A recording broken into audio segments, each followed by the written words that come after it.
harga cabai masih mahal capai Rp110.000 per kilogram.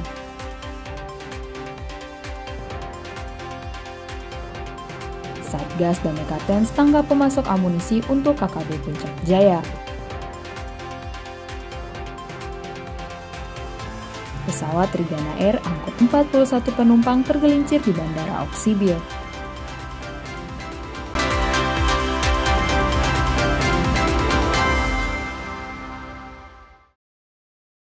Selamat pagi saudara, apa kabar Anda hari ini? Selain ketiga informasi tadi, sejumlah informasi dan berita menarik lainnya akan kami hadirkan untuk mengisi rangkaian berita Kompas Merauke hari ini. Selama 30 menit ke depan, bersama saya, Frankie Wahel. Inilah Kompas TV independen terpercaya.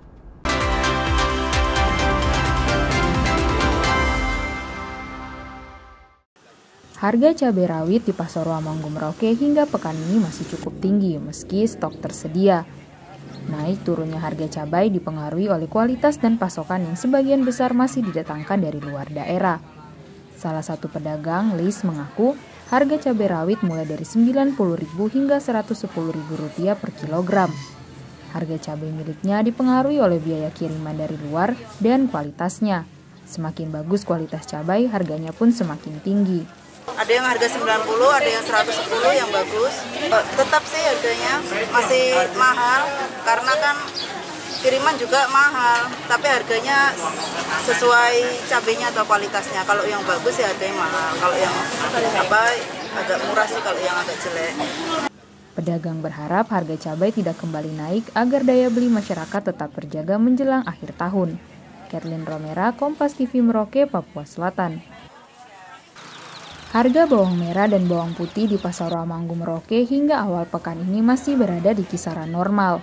Tania, salah satu pedagang, menyebut bawang merah dijual dengan harga Rp50 hingga Rp55.000 per kilogram, sedangkan bawang putih Rp35 sampai Rp40.000 per kilogram. Bawang merah dan bawang putih yang dijual didatangkan dari luar kota, yakni berasal dari Kota Bima, Nusa Tenggara Barat. Bawang merah ada yang 50, ada 55. Kalau bawang putih ada 35, ada 40. Ini kiriman sih dari Bima kayaknya. Dari Bima kalau tidak salah. Dengan harga yang relatif stabil ini, pedagang berharap pasokan tetap lancar sehingga harga bawang tidak mengalami kenaikan menjelang akhir tahun. Kathleen Romera, Kompas TV Merauke, Papua Selatan. Komite Olahraga Nasional Indonesia KONI Papua Selatan menggelar rapat kerja provinsi di Merauke Kamis pagi. Rakerprof memiliki dua agenda penting, yakni usulan program dari masing-masing cabang olahraga dan finansial penyelenggaraan Pekan Olahraga Provinsi. Selain itu, Rakerprof juga membahas pembagian beban biaya penyelenggaraan Porprov antara KONI Provinsi, Panitia, dan KONI Kabupaten. Peserta rapat juga memutuskan jumlah cabang olahraga yang akan dipertandingkan. Dalam sambutannya, Ketua Umum KONI Papua Selatan Antonius Kaise mengatakan bahwa kegiatan ini dilaksanakan di tengah keterbatasan anggaran.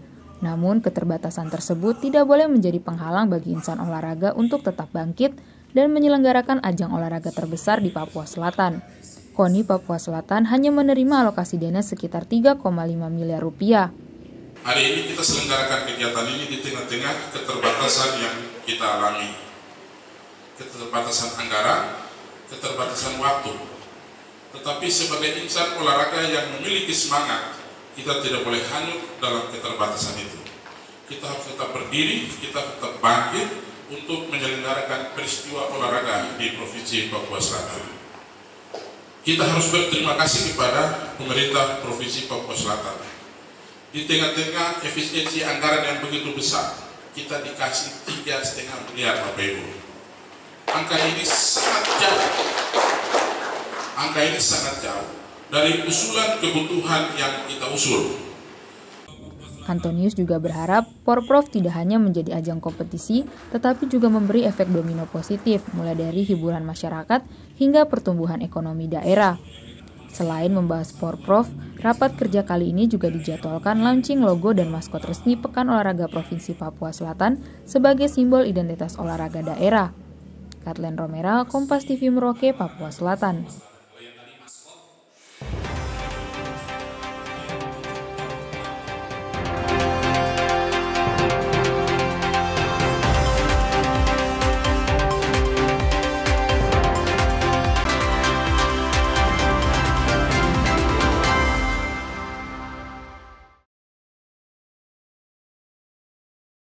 2 orang warga yang memasok amunisi untuk kelompok kriminal bersenjata ditangkap Satgas Damai Kartens di Kampung Karubate, Distrik Muara, Kabupaten Puncak Jaya, Papua Tengah.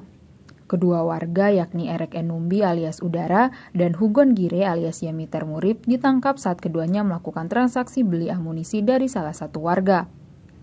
Dari tangan keduanya, personel Satgas Damai Kartens menyita barang bukti berupa 6 butir amunisi kaliber 9 mm, 2 butir amunisi kaliber 7,62 mm, dan 4 butir amunisi kaliber 5,56 mm. Dari pengakuan kedua warga, belasan butir amunisi ini dibeli dari seorang warga dan akan diserahkan kepada kelompok kriminal bersenjata pimpinan Ternus Enumbi alias Tesco yang juga beroperasi di wilayah Puncak Jaya. Diduga kuat amunisi yang disita dibeli dari oknum aparat yang bertugas di Kabupaten Puncak Jaya. Satgas Operasi Damai Kartens berhasil menangkap 2 pelaku jaringan pemasok amunisi kepada kelompok kriminal bersenjata di Kampung Karubate, Distrik Muara, Puncak Jaya.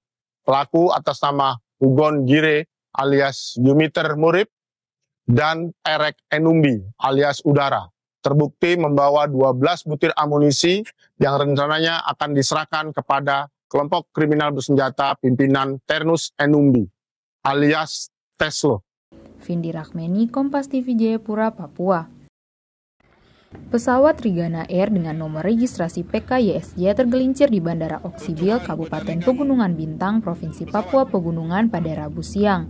Dari data kepolisian, pesawat ini terbang dari Bandara Sentani tujuan Bandara Oksibil dengan membawa 41 penumpang dan 4 kru pesawat.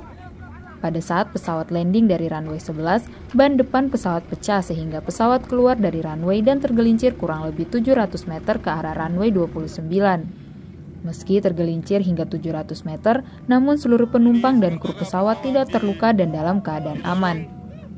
Akibat insiden itu, seluruh aktivitas penerbangan di Bandara Oksibil langsung ditutup karena badan pesawat masih berada di runway.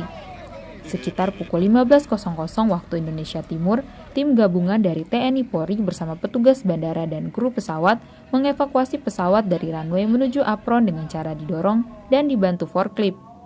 Vindi Rakmeni, Kompas TV Jayapura, Papua. Satuan Reskrim Polres Jayawijaya Polda Papua menangkap belasan orang pelaku begal yang sering beraksi di Kota Wamena dan sangat meresahkan masyarakat. Para pelaku ditangkap setelah polisi memperoleh rekaman CCTV yang merekam aksi mereka di sejumlah titik di Kota Wamena, Papua Pegunungan. Dari tangan para pelaku, polisi menyita barang bukti berupa senjata tajam, sepeda motor yang digunakan untuk beraksi, motor hasil curian, serta uang tunai. Saya menyampaikan di sini dari bulan September awal hingga menjelang akhir, Satreskrim Polres Jayawijaya berhasil mengamankan pelaku sekitar 12 orang yang melakukan tindak pidana yaitu 3C. Untuk pengembangan kita juga tadi siang berkaitan dengan pasal 480 KUHP mengenai penadah, sudah kita amankan 3 orang. Kepolisian menegaskan meski belasan begal sudah ditangkap, masyarakat tetap diminta waspada sebab otak pelaku atau pemimpin begal bersama 14 anggota lainnya masih bebas berkeliaran dan kini dalam pengejaran aparat. Kepolisian berkomitmen untuk terus memburu para pelaku dan menindak tegas aksi kriminal jalanan demi memberikan rasa aman kepada masyarakat di Wamena. Vindi Rakmeni, Kompas TV, Jayapura, Papua. Pengendara ini diketahui bernama Zahinuddin berusia 31 tahun. Ia menjadi korban pembusuran oleh orang tidak dikenal saat melintasi Jalan Cakalang, Kecamatan Ujung Tanah, Kota Makassar, Sulawesi Selatan pada Selasa malam. Korban mengalami luka serius di bagian dada hingga harus menjalani operasi pengangkatan anak busur anak panah busur di Rumah Sakit Jala Amari TNI Angkatan Laut. Dari keterangan polisi, korban saat itu sedang mengendarai sepeda motor bersama tantenya. Saat melintas di sekitar lokasi kejadian, tiba-tiba merasakan sakit di bagian dada hingga akhirnya menyadari terkena pembusuran ketika sampai di rumahnya. Kapolsek Ujung Tanah Kompol Imade Untung Sunantara mengatakan masih melakukan penyelidikan terhadap kejadian yang menimpa korban. Kebetulan beliau dari Jalan Tarakan mengantar tantenya ke jalan korban 40.000. Dia melewati jalan Cakalang. Nah, kemudian sampai di perbatasan jembatan kanal sana dia merasakan ada sakit di dadanya, kemudian dia kembali ke rumahnya. Dari rumahnya baru diantar sama keluarganya. Dan kasus ini sementara kami melakukan penyelidikan. Saat ini polisi terus mengumpulkan keterangan saksi dan rekaman CCTV di sekitar lokasi kejadian. Rama Pratama, Kompas TV Makassar, Sulawesi Selatan.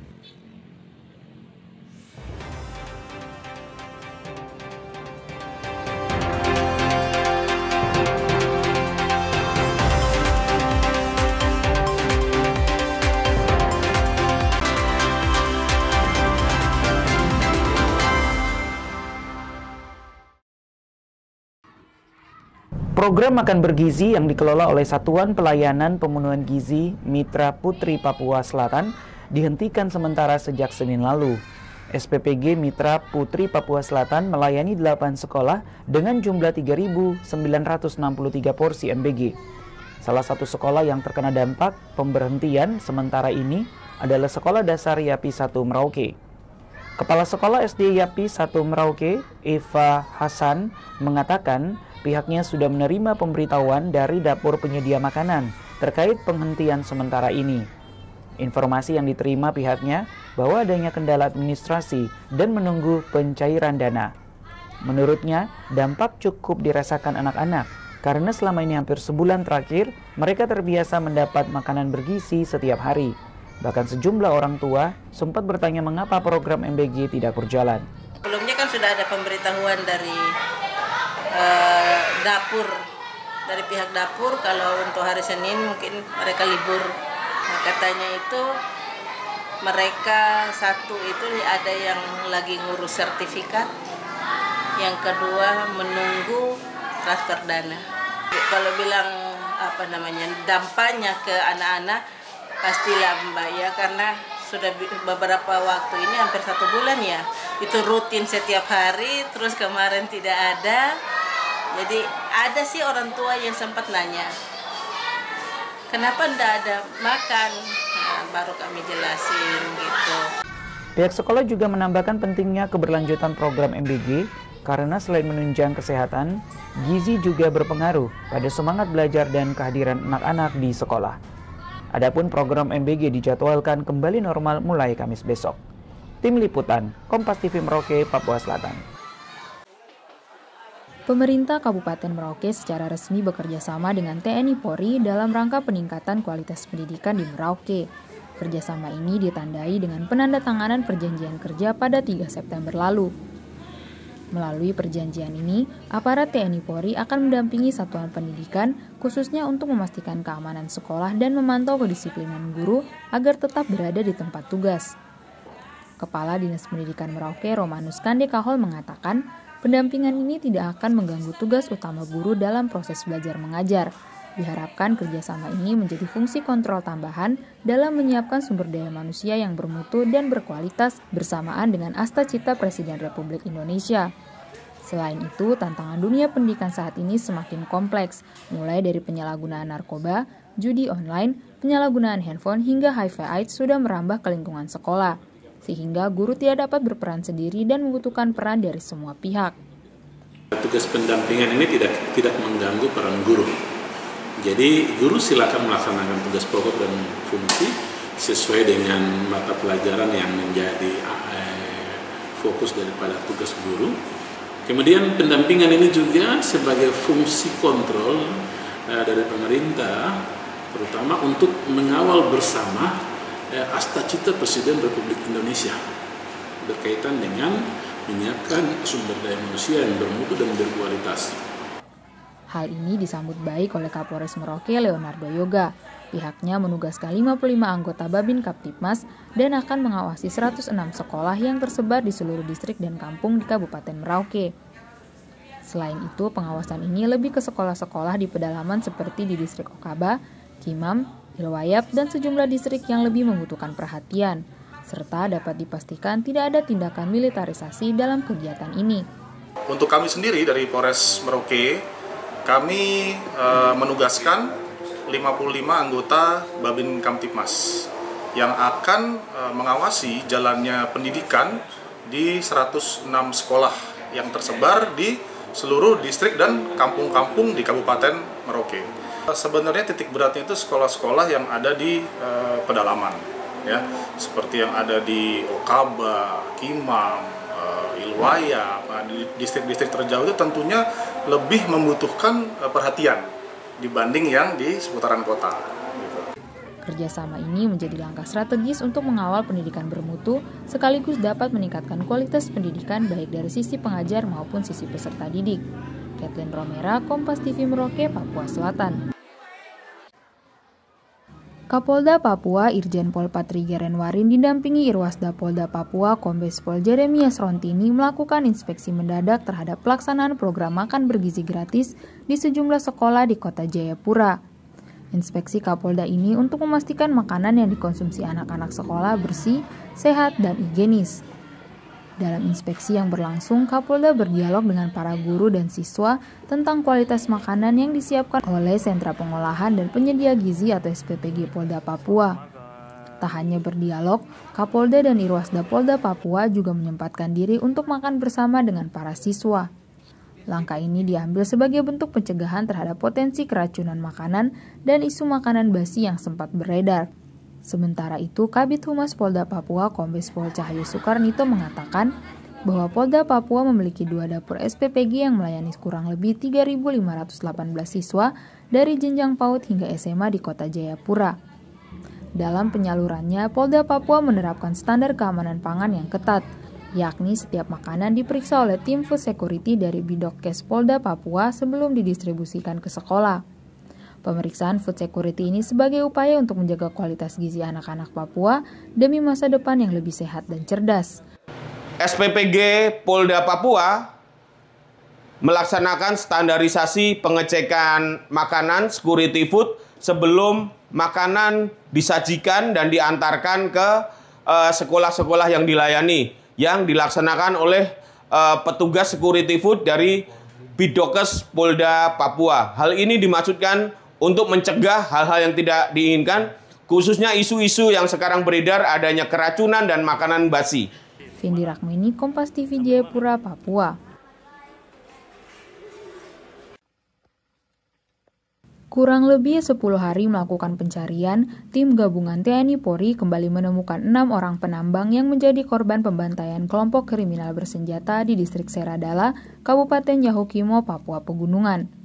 Dari 6 korban yang ditemukan, 5 orang penambang ditemukan dalam keadaan meninggal dunia dengan luka tembak dan luka bacok pada beberapa bagian tubuhnya. Sementara 1 korban ditemukan selamat usai bersembunyi di lubang tanpa makanan dan minuman. Adapun 5 penambang yang ditemukan meninggal dunia diantaranya Marcelino Lumare, Yunus Agama, Roberto Agama, Andika Pratama, dan Fikram Amiman. Sementara 1 korban selamat atas nama Yohanes Bok alias Nando. Korban Yohanes Bok alias Nando ditemukan dalam keadaan sakit malaria setelah 5 hari bertahan hidup di dalam hutan dengan cara bersembunyi di lubang tanpa makanan dan minuman. 5 korban meninggal dunia dan korban selamat langsung dievakuasi ke RSUD DKI untuk mendapatkan penanganan medis.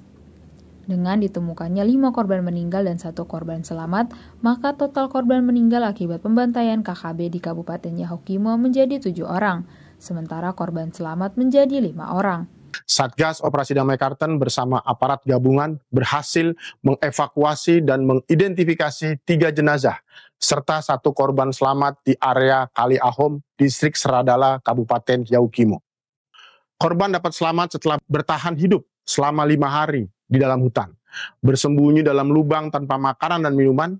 Saat dievakuasi, korban dalam kondisi lemah dan menderita malaria, sehingga langsung mendapat penanganan medis secara intensif di RSUD DKI. Sampai pada saat ini, hari Kamis tanggal 2 Oktober 2025, pada pukul 19.00 waktu Indonesia Timur, Satgas Operasi Damai Karten bersama Polres Yahukimo dan TNI telah berhasil mengevakuasi 7 korban meninggal dunia dan 5 korban selamat. Vindi Rahmeni, Kompas TV Jayapura, Papua.